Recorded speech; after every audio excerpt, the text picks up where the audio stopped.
ಯಾ ಮನುಷ್ಯ ಬೀಳ್ತಾನ ಅವನ ಮ್ಯಾಲ ಎದ್ದೇಳ್ತಾನ. ನೀವು ಬೀಳುದ ಕಲೀಲಿ ಅಂದ್ರೆ ಮ್ಯಾಲ ಹೆಂಗ್ ಎದ್ದೇಳ್ತೀರಿ?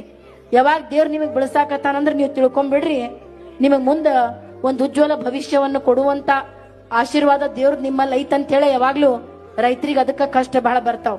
ಆದ್ರೂ ನಾವು ಮೆರ್ಯಾಕ್ ಹೋಗುದಿಲ್ಲ, ನಾವು ಸೊಕ್ಕು ಮಾಡುವುದಿಲ್ಲ. ಯಾಕಂದ್ರೆ ನಮಗ್ ಜೀವನದ ಸತ್ಯ ಗೊತ್ತೈತಿ. 3 ಅಡಿ ಮಣ್ಣಿನಿಂದ ಬಂದಂತ ಈ ದೇಹ 3 ಅಡಿ ಮಣ್ಣಾಗ ಹೋಗ್ತದ. ಅದಕ್ಕ ನಾವು ಮೆತ್ತಗ ಸಮಾಧಾನ ನಿಧಾನ ನೀರಡ್ಕಿಲೆ ಹೋಗ್ತಿವಿ. ಯಾರಿಗೂ ಮೋಸನೂ ಮಾಡುದಿಲ್ಲ. ನಾವೇನಾದ್ರೂ ಮೈ ಮೇಲೆ ಸಾಲ ಬಂತಂದ್ರ ಯಾರಿಗೂ ಮೋಸ ಮಾಡುದಿಲ್ಲ, ನಮ್ಮ ಜೀವನವನ್ನ ಮುಗಿಸ್ಕೊಂತೀವಿ. ಆದ್ರೆ ಯಾರ ಮನಿ ಮುಚ್ಚುವುದಿಲ್ಲ. ಅದಕ್ಕೋಸ್ಕರ ಅಂತ ರೈತರಿಗೆ ನಾನು ನಿಜವಾಗ್ಲೂ ಹಣೆ ಮಾಡಿದು ನಮಸ್ಕಾರ ಮಾಡ್ಲಿಕ್ಕೆ ಇಷ್ಟಪಡ್ತೀನಿ. ಆಮೇಲೆ ಇದರ ಜೊತೆ ನಾನು ಇನ್ನೊಂದು ಮಾತು ನಮ್ಮ ರೈತರಿಗೆ ಹೇಳುದು, ಯಾರಾದ್ರೂ ಬಂದ್ ನಿಮ್ ಕೈ ಹಿಡ್ಕೊಂತಾರ, ಯಾರಾದ್ರೂ ನಮಗ್ ಎತ್ತಾರಂತ ದಾರಿ ಕಾಯಕ್ ಹೋಗ್ಬೇಡ್ರಿ.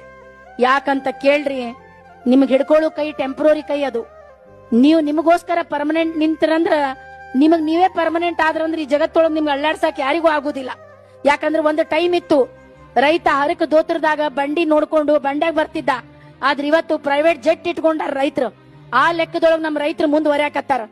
ಯಾಕಂದ್ರೆ ಈ ಜಗತ್ತೊಳಗ ಹೊನ್ನು ಹೆಣ್ಣು ಮಣ್ಣು ಈ 3ಕ್ಕೆ ಬೇಡಿಕೆ ಯಾವತ್ತೂ ಕಡಿಮೆ ಆಗೋದಿಲ್ಲ. ನಮ್ಮ ಹತ್ತಿ ಟೈಮ್ ಒಳಗೆ 200 ರೂಪಾಯಿಗೆ ಎಕರೆ ಇದ್ದದ ಹೊಲ ಇವತ್ತು 1 ಕೋಟಿಗೆ 1 ಎಕರೆ ಆಗ್ಯದ. ಒಂದು ಬಿಲ್ಡಿಂಗ್ ಹಳೇದ್ ಕಾಣಬಹುದು, ಹೊಲ ಮನಿ ಹಳೇದ್ ಕಾಣೋದಿಲ್ಲ. ಅದು ದಿನ ಹೊಸದಾಗೆ ಕಾಣ್ತದ.